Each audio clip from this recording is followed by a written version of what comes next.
मुंब्र्यात जवळ जे लोकलमधून पडून जे काही प्रवासी जखमी झाले आणि त्यात 5 जणांचा मृत्यू झाला, त्यात एक पोलीस कर्मचारी आहे ते विकी मुगुजल, त्यांचा देखील समावेश आहे. आपण त्यांच्या घरी आहोत. सध्या त्यांच्या घरी आता कुलूप लागलेला आहे. त्यांच्या घरी आता कोणी नाही आहे. ते त्यांचे जे शेजारी आपल्यासोबत आहेत त्यांच्याकडून आपण जाणून घेणार की नक्की काय त्यांची प्रतिक्रिया आहे. सर, तुमचं नाव सांगा.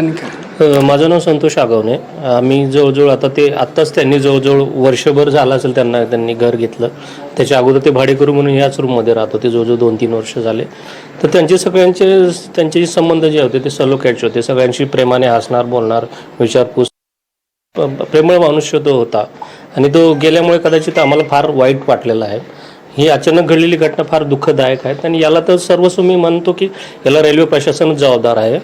तर अशा भविष्यात घटना होऊ नये तरी दखल प्रशासनाने घेतली पाहिजे आणि तात्काळ काहीतरी याच्यावर उपाययोजना केल्या पाहिजेत.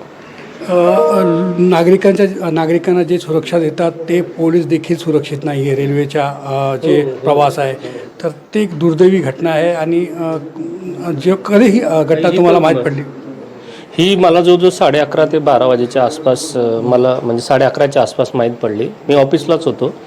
तर माझ्या मिसेसने फोन केला की असं झालं आहे, म्हणजे ॲक्सिडेंट झालं आहे. पण त्याच्यातून काय क्लिअर झालं नव्हतं की नेमकं काय झालं, कारण मी न्यूज वगैरे मी पण नव्हती पाहिल्या. तर त्याच्यानंतर 15-20 मिनिटानंतर ते सगळं उलगडा झाला की नेमकं काय झालं आहे त्याचं.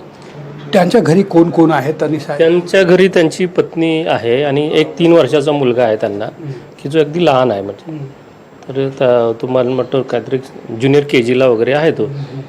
तर त्याला एक म्हणजे ही फारच दुःखदायक घटना आहे. आणि त्यांच्यासोबत आता त्या गावी गेल्या त्यांच्या मिसेस आणि तो मुलगा. सर, ते नेहमी आता कल्याणला होते, नंतर त्यांची ड्युटी ठाण्याला लागली. तर ते लोकलच्या प्रवासा संदर्भात कधी तुमच्याशी बोलायचं नाही? अरे लोकल